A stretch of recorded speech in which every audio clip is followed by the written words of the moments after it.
Salut à tous, voici mon Audi A3 3 litres de V6, plus communément appelé le VR6. VR6, il manque un R ici.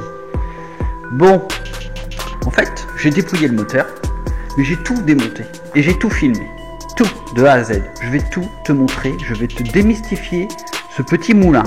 La culasse a été une phase très chiante, tu vois, il n'y a pas d'autre mot. Donc on dépouille tout, on enlève, je dépose le moteur, j'enlève la culasse, je vais aller la faire rectifier, je vais acheter tout un tas de pièces, je vais avoir des bonnes pièces, je vais avoir des pièces de merde, et ça tu vas le voir qu'il y en a des pièces de merde. Et si je te raconte tout ça, tu vois, donc en fait j'ai déjà fait tout le travail. Seulement j'ai pas filmé le début de l'intervention.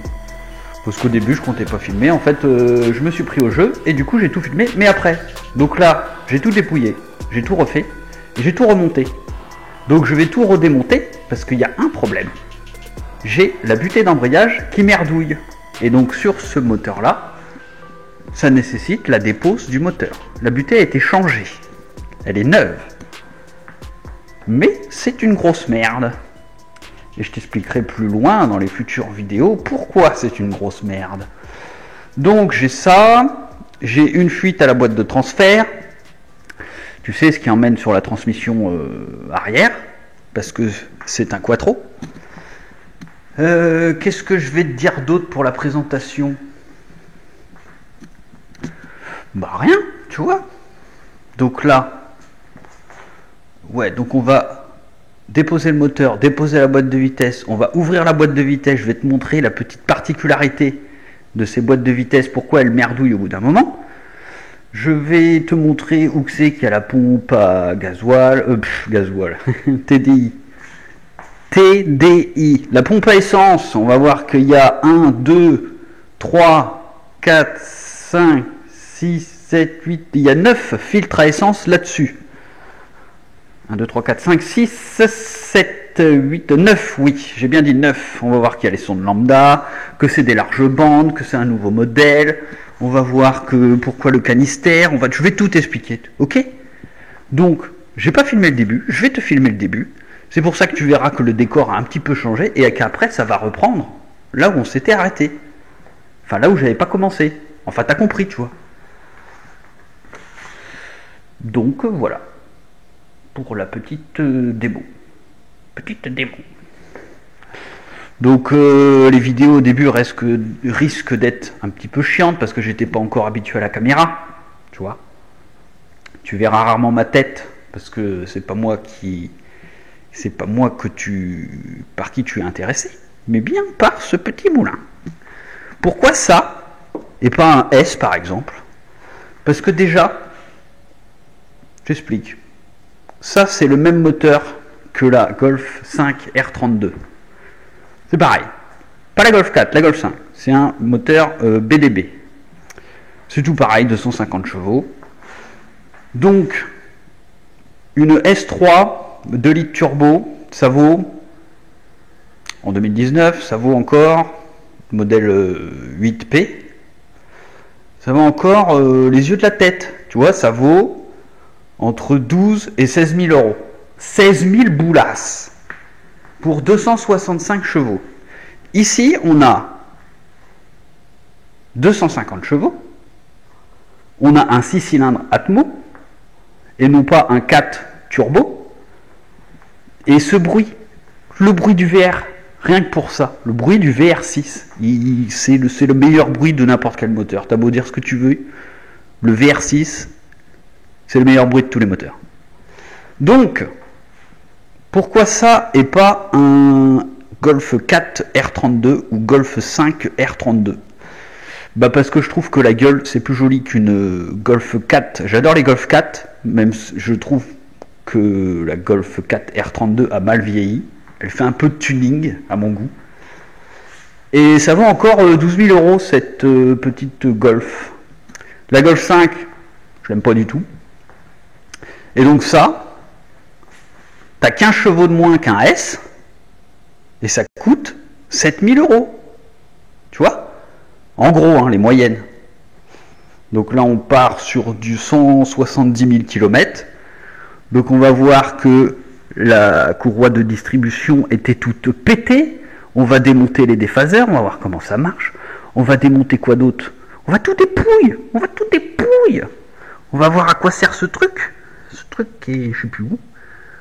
Il y a un petit truc, tu vois, le petit poumon là, dans la culasse. Tu vois rien parce qu'on est dans le noir, on s'en fout. Donc voilà, donc je réinstalle tout le merdier. Je redépose le moteur une seconde fois. Pour toi, ça va être la première. Je vais t'expliquer juste ce que j'ai pas fait au début. Et après, tu vas reprendre les vidéos quand j'ai commencé. Donc voilà, je m'installe. C'est parti! Bon, c'est prêt. Le néon est installé, comme ça on va y voir clair. Donc j'ai desserré les roues, j'ai enlevé les caches. Je vais poser la voiture sur le berceau. Donc en tout premier lieu, débranche la batterie, on enlève les roues. Une fois qu'on a mis les chandelles, bien sûr. On enlève les roues. On enlève les deux passages de roues. Ça c'est facile, j'ai pas besoin de te montrer. On va enlever ce joint là. On va enlever ce joint là. Ouais, tu tires dessus, il vient tout seul. On va enlever boîte à air, ce bignou là également. Boîte à air, les manchons. On va verrouiller en premier lieu le truc d'arrivée d'essence. Tu vois, moi je mets un petit fourret dedans. Et puis on va essayer de dégager un max. Le problème qu'on va avoir, c'est que il y a les tuyaux de la clim, parce que le radiateur de clim est là-dedans. Donc les tuyaux de clim, il faut défaire tout le merdier, tu vois, ils passent là. Ils sont là. Donc là, tu as tout un tas de colliers. Ça passe ici, là, tac, tac, tac. Donc il faut enlever ça, il faut enlever tous les colliers, il faut enlever la purge canister. Enfin ça doit être le filtre à charbon. Il faut enlever le phare. Quand on aura enlevé tout ça, on pourra gentiment décaler tout le pare-choc, toute la calandre avant. On va enlever le pare-choc. On va pouvoir décaler donc la calandre avant sans devoir défaire les tuyaux. Mais en premier lieu, on va aller débrancher la batterie qui se trouve dans le coffre. Voilà. Et donc, qui dit débranchage de batterie dit que si tu fermes le coffre, tu peux plus l'ouvrir. À moins qu'il faille aller dedans. Tu vas dans le coffre, il y a une petite targette, hop, tu cliques, ça s'ouvre de l'intérieur. Parce que c'est une poignée électrique. Donc c'est parti, je cale la voiture, je débranche la batterie. Donc là, la boîte à air, tu enlèves d'abord les vis, tu enlèves ton filtre. Dedans, tu as des petits... Ça, c'est des clips avec des petits caoutchoucs. Tu vois, il y en a un qui est resté là parce que la vis est foirée. Tu enlèves ta cosse de débitmètre, tu enlèves ton collier qui va sur le débitmètre qui rejoint le moteur pas à pas. Ensuite, tu desserres les phares. Les phares, c'est ces vis-là. En fait, tu les chopes du haut, comme ça. Tac et tac. Tu vois, elles sont là. Et en fait, le phare, il a juste une encoche qui vient comme ça. Par contre, le phare, il va être bloqué par la calandre. Donc, tu défais ta calandre avec les 3 vis devant. Les 2 vis ici. Pareil de l'autre côté. Ensuite, avant de virer le pare-choc, tu as une petite vis qui est fixée ici. Tu vois. Le pare-choc est clipsé là. Donc tu tires de ce côté-là. Ensuite, de l'autre côté, c'est la même. Tu fais gaffe, il y a des fils qu'il faut enlever au niveau... Il y a une sonde de température et tu as les deux anti-brouillard qu'il faut déclipsonner. Donc, tu déclipsonnes ces petits anti-brouillards. Ensuite, tu as le lave-phare qui est ici, avec un petit collier. Là, tu as un clips qui devrait s'enlever, mais tu vois, ici, tu as un collier avec un petite tournevis cruciforme. Ça va bien. Du coup, quand tu as enlevé ton pare-choc, tu fais quoi? Tu enlèves donc ça, tu enlèves le bignou qu'il y a là avec la vis qui est ici, tu sais, le tuyau de remplissage. Ensuite, tu peux défaire ton canister, enfin le filtre à charbon.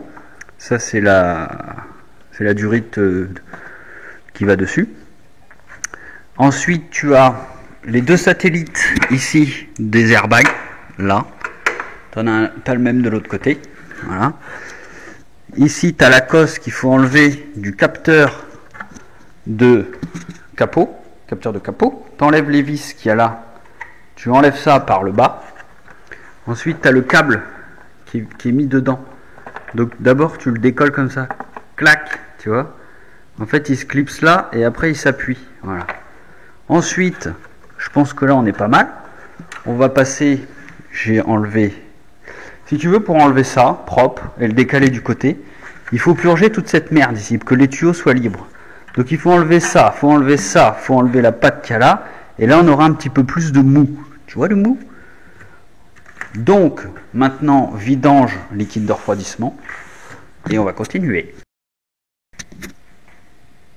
Bon, ça c'est enlevé, du coup, t'enlèves le bignou qu'il y a là. Tu vidanges avec la purge qui est ici. Tu vois là, tu as un petit truc qui se tourne. Après ça, tu le déclipses vers le haut, tu le débranches. Tu fais couler le liquide de refroidissement. Ensuite, on a, pas oublier le capteur ici. Tu as une cosse là. Donc ici, le merdier, la technique c'est ça. Tu enlèves le bocal avec cette durite là, cette durite là. Tu as une vis ici, une vis ici. Tu enlèves, il y a une vis qui vient mettre le petit cavalier, tu vois, qui est là-dessous derrière. Tu as un autre collier ici qui vient se fixer là. Ensuite, il faut que tu arrives à décaler tout ça vers le haut. Donc on a les 4 vis, les 4 grosses vis qui tiennent le tablier là. Pareil de l'autre côté. Et donc, quand tu as réussi à décaler un petit peu ton tablier là, il faut que tu arrives à faire passer ces câbles-là au-dessus, tu vois, au-dessus du support moteur. Et donc, quand tu as réussi à faire passer ça au-dessus, ça va te laisser un peu de mou pour pouvoir le déplier. Tu vois là, il n'est pas encore... on va le mettre à plus de 90 degrés, on va le mettre derrière. Et donc, pour ça, on va devoir enlever le compresseur. Et pour enlever le compresseur, il faut enlever la courroie ici. Et la petite technique, c'est que là, tu as un goupillon. Tu vois, tu mets une pige, ça doit être du 6 ou du 5. Et la petite info, la première petite info, c'est que cette vis-là est un pas de vis à l'envers. Parce que là, en fait, tendu, ça tourne dans le sens horaire. C'est-à-dire que si je le détends, il va remonter, ça va tendre la courroie. Donc, pour passer le clips, tu vois le petit bignou qui est là, tout à l'heure, il était là. Donc, tu te dis, putain, mais je peux pas faire ça. Parce que si je desserre, le boulon il va se desserrer, je ne pourrai pas détendre. Donc, ce qu'ils ont fait, c'est qu'ils ont mis un boulon ici, avec un pas de vis à l'envers. Donc en fait, quand tu crois que tu le desserres, tu es en train de le serrer. Donc vu que tu le serres, lui il descend, tu peux passer ton goupillon, et maintenant on va pouvoir enlever la courroie. Voyez? Tout simplement. Donc là, on enlève le compresseur. On va enlever le compresseur avec la petite cosse ici. Et puis on va pouvoir bien dégager le tablier et commencer à dégoupiller le faisceau et la boîte. Bon, je te fais un petit topo vite fait parce que j'ai taffé. Donc j'ai mis ça sur le côté. Ensuite tu as la patte ici. Donc tu enlèves toutes tes cosses. Tu es obligé d'enlever l'alternateur. Et pour enlever l'alternateur, tu dois enlever une poulie qui est celle-là, parce qu'elle te fait chier pour pouvoir attraper la vis qui est ici, celle-ci de l'alternateur, tu vois. Donc ensuite,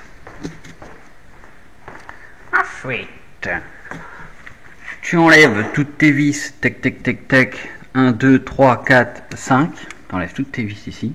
Le bloc il vient, tu auras ça d'accrocher dessus, donc il va falloir enlever toutes les cosses. Ici tu as deux vis, tu en as une qui est ici derrière. Tu vois mon bloc qui dépasse, il y en a une là et une en face. Ensuite tu as, ici il y a quoi d'autre? Ici tu as la pompe à air. Donc tu as une grosse vis ici que tu n'es pas obligé d'enlever parce que c'est une fourchette qui rentre là-dedans. Et tu as les deux petites du bas. Ensuite, on remonte ici, tu as le bloc réservoir de dépression, je crois, où tu as deux électrovannes qui est fixé, le bloc il est fixé là-dessus. Tu as un tuyau qui rentre là, qui monte jusque là-haut, tu vois, c'est celui-là. Voilà, donc ça s'enlève comme ça. T'appuies là et là et ça sort. Ici, tu as un petit joint-joint. Ensuite, il y a eu quoi ici? Pas grand-chose. Les câbles à virer. Tac. Tu vois, j'avais un problème. Sonde de température d'eau ici. Capteur très important. Si celui-là il fonctionne pas, ça te met en mode dégradé. Donc, là, tu vois, j'ai carrément pas beaucoup de mou. Ce qui fait que ce truc, quand le moteur il bouge, il doit être tout dépouille. Et tu vois, les cosses, les fils, ils sont dénudés, c'est dégueulasse. Donc ça va être à refaire, je vais mettre un peu de mou. Ensuite ici, tu as ça qui est comme ça. Tac. Donc il faut enlever le collier qu'il y a là. Tu vois le collier là? Le collier qui est là. T'as les vis là et là. Ici, t'as un écrou contre écrou parce que t'as ça là. Ça vient comme ça. Ensuite, t'as toutes les cosses ici. Donc t'en as une là, t'en as une derrière là-bas. T'as ça, bah tu vois, je l'ai pété. Voilà, je l'ai pété une deuxième fois. Ça vient jusque là, ça reprend un autre qui prend celui-ci. Et tout ça, ça vient avec le système du bloc ici de pompe à vide. Enfin, pas de pompe à vide, mais de réservoir d'air, de dépression. Ensuite, on a quoi? Ensuite, tu as la rampe d'allumage. Donc, les cosses... Alors ça, c'est là-dedans, comme ça. Voilà. Et j'ai enlevé ça en mettant un petit coup de tournevis et en le zizounant comme ça. Et à un moment, pof, il vient. Mais ça, c'est la galère. Parce que les cosses, ça pète. Parce qu'ici, ça chauffe. Après, tu as le faisceau ici. Tu vois, il a un clips là. Qui vient là, un là et un là. Ensuite, on a le bignou ici.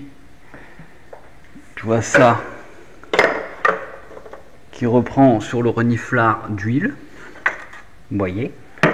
Ensuite, on a la cosse du moteur pas à pas. Et puis, je crois que je t'ai tout dit. Donc là, tu as les cosses des capteurs de pignon de déphasage. Tu as les électrovannes de commande de pignon de déphasage. Et puis jusque là, c'est bon. Je continue à démonter. Là, de toute façon, il ne reste plus que... Là, maintenant, je vais démonter ça. Et là-dessus, tu as 4 vis. Je vais démonter le bloc. Ensuite, derrière, on va enlever ces petites tiges ici. Ça, c'est la merde. Voilà. On va enlever tout le merdier de derrière. Ensuite, on va avoir un bout de faisceau ici pour le capteur de cliquetis. Et on a l'essence. Donc ça, c'est encore plein d'essence. Donc, à mon avis, il va falloir que ça va pisser partout. Pisseille. Ça, c'était la cosse du filtre à charbon de purge canister. Du coup, c'est bon. C'est bon. Je continue. Et voici, j'en suis rendu là. Donc j'ai enlevé ce truc, t'as 4 vis. Ensuite, j'ai enlevé les bitounious là. Oui, alors, ici, là, attends, je vais mettre de la lumière. Là, c'est la merde. Ici, t'as une vis. Tu vois, t'as la patte là qui vient là-dedans, comme ça. Voilà. Bien, clac. Et ici, t'as une vis. Voilà. Tu vois, c'est celle-là. Tu vois la gueule là? Elle est toute pétée. Et en fait, la technique, c'est que tu peux pas passer ta clé à laine ni un porte-embout. Donc, t'enlèves les 2 vis d'ici. Tu décales ça.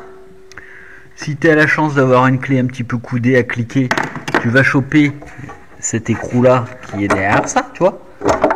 T'enlèves ça et après, c'est bon. Tu peux aller choper cette vis-là qui tient sur le protège collecteur.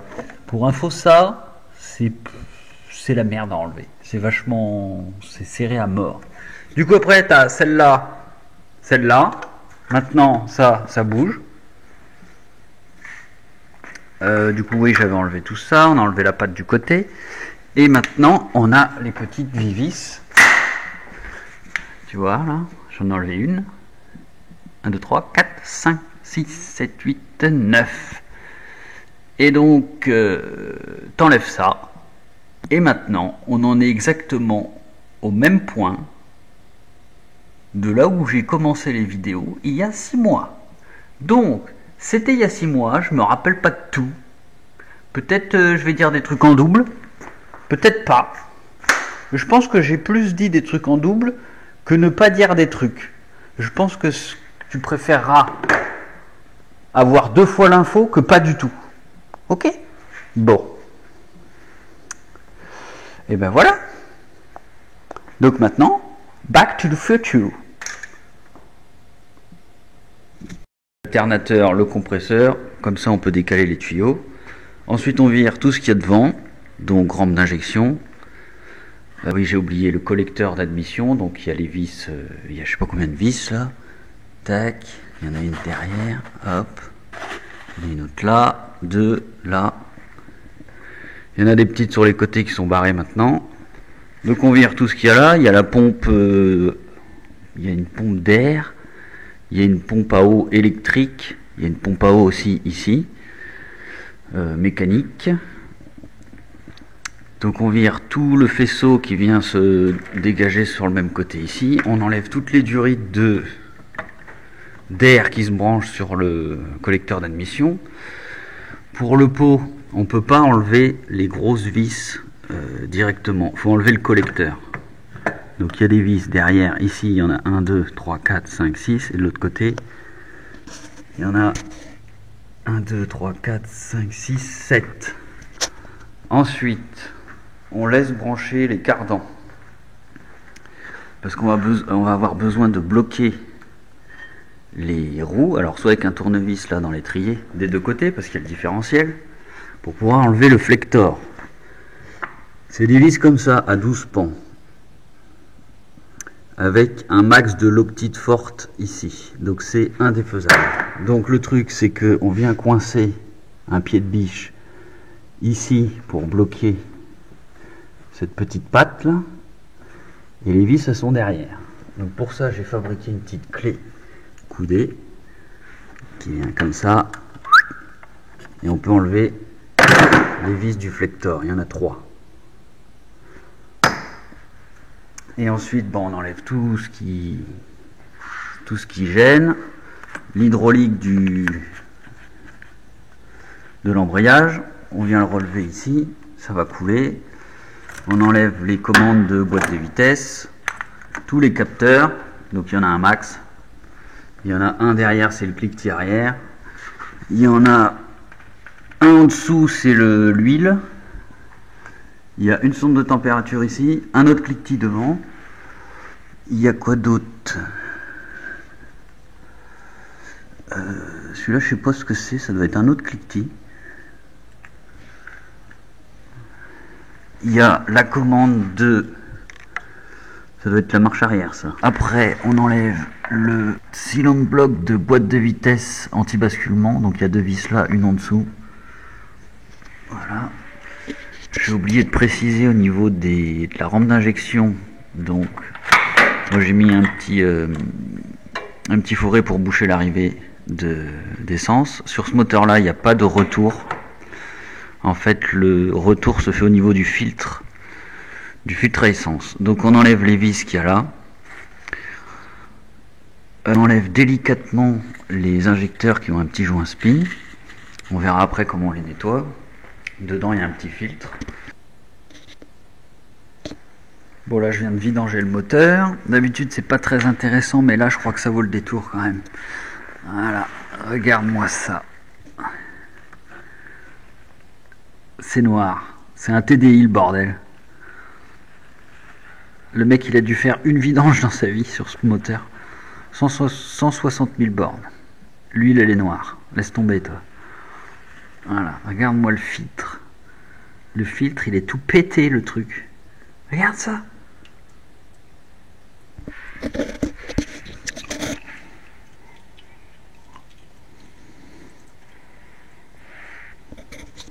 Ça veut dire que ça va être le bordel là-dedans. Bon, bref, c'est pas grave. On va accrocher la chèvre ici et là. Et on va enlever ça de ce petit œuf. Bon ben voilà, c'est déposé. Voici la bête. Maintenant on va enlever toutes les vis autour de la boîte. Boîte de transfert, on va virer tout ça. Et on va emmener ce petit moteur sur le plan de travail.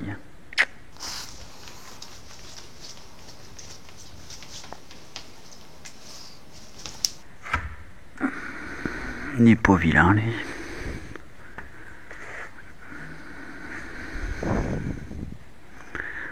Un bon coup de nettoyage à faire là-dedans.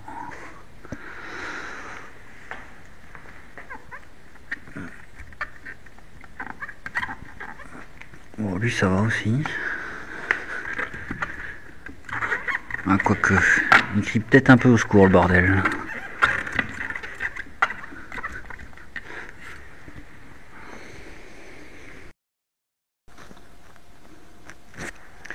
Bon, j'ai calé le moteur et la boîte sur une petite palette. J'ai enlevé toutes les vis qu'il y avait tout autour. Là, je te mets le dessin. Donc, le moteur, la boîte, elle est comme ça. La coupe, elle est là. On regarde par là. Donc, le démarreur, il est là. Les deux vis, elles sont restées dessus. Ça, c'est les deux vis du haut qui vont là. Quand il y a une petite flèche, c'est que ça se met deux dedans. Il faut enlever en premier les deux du bas. Celle-là et celle-là. Donc il y en a une qui est tout en dessous là, c'est bien la merde, faut l'enlever en premier. Voilà, puis après on fait le tour. Tac, j'ai enlevé le démarreur en premier. Après les deux vis du bas. Donc il y en a une là. Là il y a un trou qui sert à rien qui est vide. Après il y en a plein qui sont les unes à côté des autres comme ça. Tac, il y en a une de derrière là, une de devant. Donc quand tout ça s'est enlevé, la boîte elle est encore maintenue par les deux vis qu'il y a là. Donc on les enlève en dernier, ça permet de maintenir la boîte bien contre le moteur. Donc voilà, on enlève ça. Bon, j'ai décollé la boîte et en fait la patte elle gêne là. Donc il faut enlever le carter qu'il y a là pour enlever la patte complète avec les deux vis qu'il y a là. C'est parti. Bon bah voilà, c'est fait. Hop, on a viré la boîte.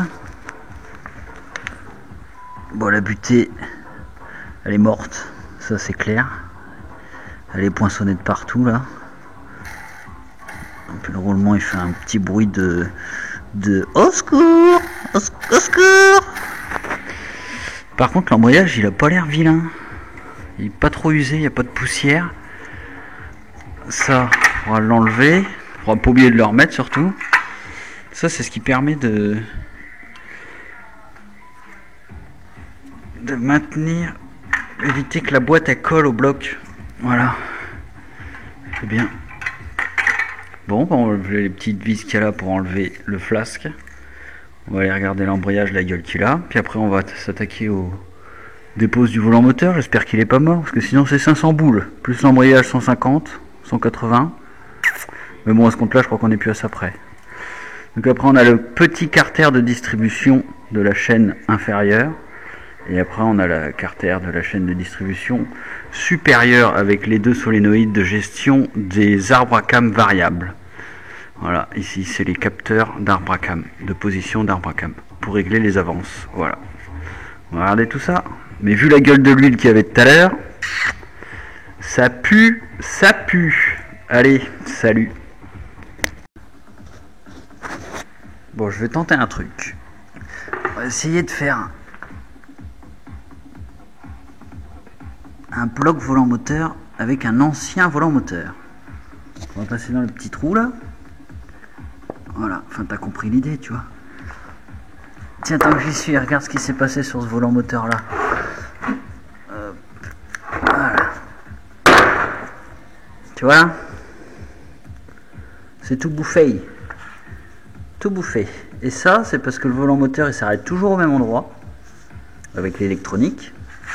Quand tu arrêtes ton moteur, ça compte les tours et ça s'arrête toujours au même endroit. Ce qui fait que ton démarreur, il démarre toujours là. Et à chaque fois que tu fais un démarrage, ton volant moteur, il prend cher toujours au même endroit. Merci. Waouh. Waouh. Waouh. Waouh. Allez, c'est parti. Non, je déconne. Bon voilà, c'est fini. En fait, c'est une couronne. Du coup, j'ai dû la souder.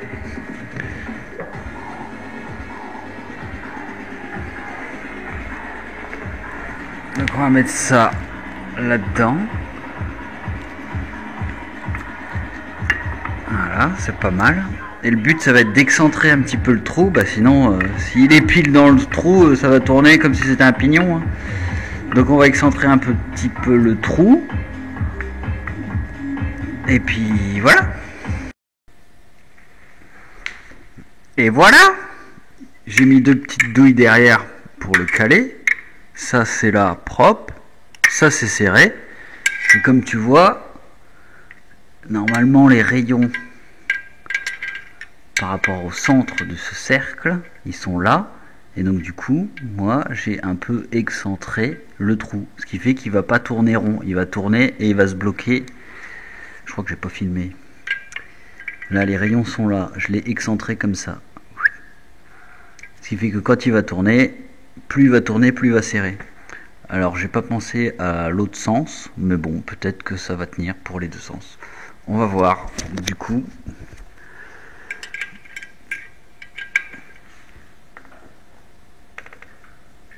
ça a l'air de tenir.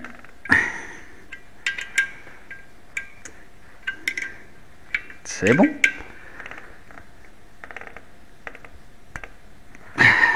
Ça fonctionne.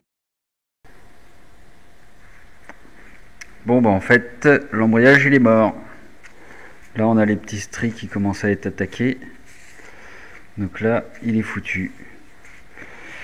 Et donc c'est un putain de volant moteur bimasse. Pas étonnant. Donc là on voit qu'il a un petit jeu. Donc lui aussi il est mort. Et oui, on reconnaît un embrayage monté sur un volant moteur bimasse parce qu'il n'a pas de ressort. C'est lui qui les a. Alors que dans le cas contraire, le volant moteur normal, il a pas de ressort. Généralement, il tombe jamais en panne. Et on n'a que ça à changer qui coûte 100, 200 euros. Ça coûte 300, 500, 800 euros. Voilà. Comme ça, on change les deux à chaque fois. C'est bien mieux. Bon, bah mon petit outil, il a fait le taf. Je valide. Mate-moi ce jeu.